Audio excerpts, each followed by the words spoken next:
This is the KTM Jackpiner.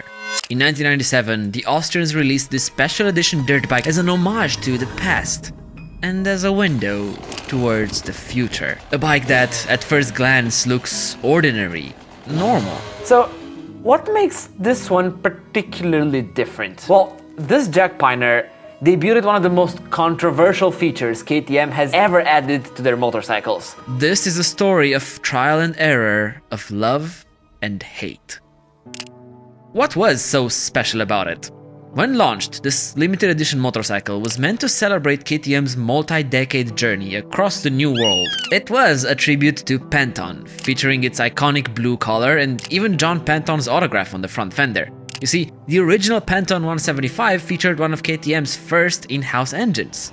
This new one marked the release of one of KTM's most legendary power units, the 200 two-stroke, an engine displacement that quickly became adored by the community and in fact rose to be one of the Austrians' best sellers. It also marked a stepping stone as it was one of the first dirt bikes to feature a fully hydraulic clutch unit. Now, KTM only sold 133 units of the Jackpiner, but it's clear that these innovations really paved the way for future off-road motorcycles. And yet, that's not what we're here to talk about. The real controversy came from this motorcycle's rear suspension, as the Austrians debuted a one-of-a-kind damping system. These days, we commonly refer to it as PDS, Progressive Damping System, but this was a big thing. You need to understand, linkage rear setups were the norm even back in the 90s, and they had been for decades at that point. In fact, all Austrian bikes featured linkages. The world looked at this new contraption with its linkageless system and was left wondering. It was weird, unique, but was it any good? On paper, the system had, and in fact still has, a lot going for it. First, its simplicity. KTM eliminated the entire link system completely, thus making the bike construction much more straightforward. This also meant that servicing it was simple, as taking out the shock literally takes removing 2 bolts. It's a 2-minute job even for a Gumby like myself. The simplicity also meant a more robust system, as there were less parts to fail or get damaged. And then, as yet another side effect, the entire suspension system weight went down. Add to all of that, no hanging link meant the bike would stop getting caught up on logs and rocks, thus effectively increasing its ground clearance. When you look at all of these advantages, it's hard to see why nobody thought of connecting the rear shock directly to the swing arm before. Why nobody put PDS on their motorcycles. But here's the thing, there is a good reason why nobody did so. Why dirt bikes used linkage systems. In fact, when you understand how suspension really functions, you start realizing that PDS should never really work. Let me try explaining the very basics of suspension, then you'll see what I'm talking about. First, you have a spring. Its purpose is to keep pushing the rear wheel into the ground, allowing it to copy the terrain below.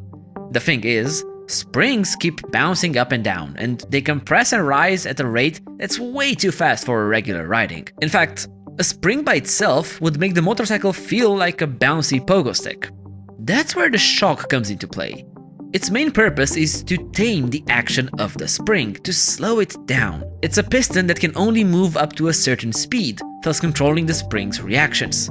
It also has the purpose, through slowing things down, to take some of the bigger shocks, to dampen them. But here comes the first basic problem. If the shock is just a piston with oil flowing through, the entire system becomes linear. In layman terms, you can make the piston move freely and absorb the small bumps. But then you'll bottom out the suspension on a hard hit. You can slow down that piston and stiffen the spring to absorb those big hits, but then the motorcycle becomes very stiff and stops copying the terrain below. This is where, normally, the linkage system comes into play. Without going too far into it, because of the leverages it creates between the shock and swing arm, it allows the rear suspension to behave differently depending on how hard the impact is. So now you can have a soft first part of the stroke, while also being able to take hard hits without bottoming out. But regular linkage systems do that through this leverage, through simple physics. PDS has no such link, so how did they do it? Hear me out. This might not be the most scientifically correct explanation, but I'm hoping you understand the core principle of this revolutionary technology. The first and most obvious aspect is the mounting point, as the shock connects directly to the rear swing arm. Normally, because of this direct connection, the KTM shock should be very linear. And so the problem mentioned above regarding big hits arises again. Here, KTM had to be clever. They had to emulate the function of the linkage, but do that within the confines of the shock itself. In order to achieve this, rather than having one piston doing the damping, KTM put two pistons, one on top of the other. The first piston would do most of the work on the first part of the stroke. It was a loose piston, one that could move fairly quickly. But when you hit a bigger bump, the second piston comes into play. Normally, the second one has a gaping hole through the middle, allowing oil to pass freely through it. But when the shock went deeper in the stroke, a needle would come down and plug the hole, thus pushing the entire second piston. Now, the second stage was much stiffer, harder to move, thus controlling the bigger hits without bottoming out. When a jump came around, suddenly the oil had to push through two pistons and two shim stacks. This technology was pretty revolutionary, and in fact, at first, it wasn't KTM that came up with it. It was Öhlins. Yeah, that Jackpiner featured Öhlins suspension. Look, back in the 90s, KTM had a reputation for building wacky, weird motorcycles, so it was no surprise they showed this off as a concept. But just 1 year later, in 1998, PDS started featuring on most of the Austrians' new models. This system was here to stay. But KTM had a problem. Initially, they wanted to keep buying them from Öhlins, but the suspension manufacturer refused. Look, mass-producing these complicated shocks would have been quite an effort. Öhlins never thought KTM could sell enough units to justify it. Luckily for the dirt bike manufacturer, it was about the same time when they started building their influence with WP. That's why the production bikes stopped using the Öhlins shock. The switch, though, was anything but straightforward. Fact was, WP didn't own the patent, so they had to change the inner workings of the shock in order to stay within legal boundaries. Despite all that struggle, the PDS system came out, and some people loved it, for all the advantages I mentioned before. Mike Fisher was one of the early adopters in Supercross, achieving some notable results on it. From one point of view, KTM had done it. They had reinvented the way suspension was going to be built. The reality, though, proved to be much tougher. You see, from the very beginning, this system proved to be very divisive among riders. In fact, many not only disliked PDS, they hated it with a passion. One of those people was Jeremy McGrath. When he stepped foot over the orange pumpkin, he struggled big time. Jeremy never managed to make it work, and after a few disastrous years, the motorsport legend decided to retire altogether. Back in Mattighofen, it was all hands on deck between the factory engineers. They had to improve the system and do it quickly. Do it before KTM's reputation went down the drain. When launched, PDS featured a linear spring and a long bottoming needle, thus engaging the second piston early. The side effect was, this created a very stiff ride. 1 year later, the engineers decided to compensate for it by making the needle shorter. What this meant was that the second piston would engage much later, so more of the stroke was dedicated to small bumps. But this brought up a problem. With this new shock setup, the suspension would bottom out very quickly, so KTM had to add a progressive spring. Basically, it's a spring that acts stiffer the more you compress it. Problem solved, right? Not exactly, because you might have guessed it, this new PDS system introduced another problem. You see, the Austrians needed this progressive spring in order to prevent bottoming out. But, especially back then, manufacturing such spring proved to be very difficult. The thing was, you could build 3 seemingly identical units, and all 3 would behave slightly different. It was said that you could take 3 KTMs off the showroom floor and their rear suspension would exert completely different behaviors. This unpredictability made setting it up extremely difficult, and in 2004 KTM had to drop this idea, reverting back to the original long needle and linear spring combo. By 2007, the Austrians kept trying to change things, even moving the mounting points of the shock. They tried to salvage their reputation to make the system work. Well, looking at it now, in 2025, it seems like they finally got it right.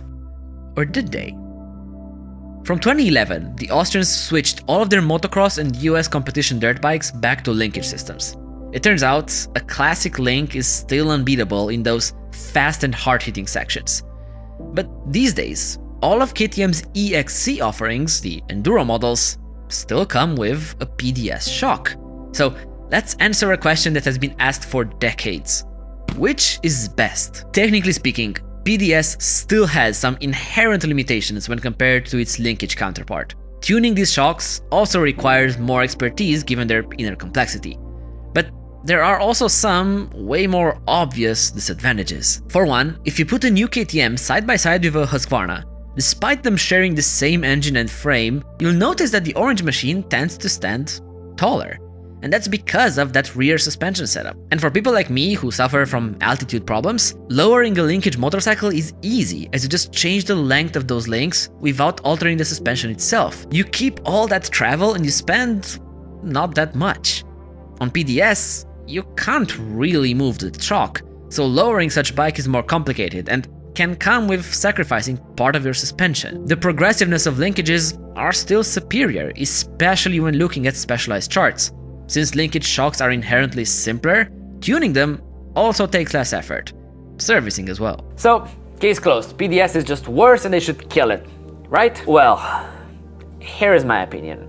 And it might even be more controversial than the suspension system itself. First, you have to realize that a linkage system still carries more weight and can be caught up on logs and rocks. This is a practical disadvantage, although disadvantage that can be mitigated by adding a longer skid plate. But in my opinion, for most people, myself included, it really doesn't freaking matter. A proper setup PDS system will behave just as well as a linkage setup, at least in the disciplines I am close to, like Enduro and Hard Enduro. I have both. My Sherco has a linkage and my KTM has PDS. Both revalved by the same company and they're both pretty darn great. And my hot take is, unless you're a pro factory rider, I don't think most of us can really tell the difference. And that's not because we're not good enough, but because the differences are so small that I would need to ride the same bike with the exact same setup, same tires, same valving, same everything, back to back, and maybe then I could tell a difference. In reality, none of us get to do that.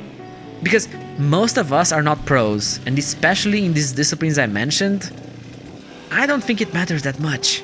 Hate me all you want. Ultimately, think of it this way. I'm not going to get any further down the trail by having one system over the other. And if a PDS system is good enough for Josep Garcia and Manuel Ettenbichler, I think it's safe to say that technology has advanced enough to where us, mere mortals, are good with any of them. That's why I think practical reasons like ride height and serviceability matter more. Just set it up once, set it up well, do a revalve if you need to, and enjoy the damn bike. At the end of the day, that's why we all ride. Thanks for watching.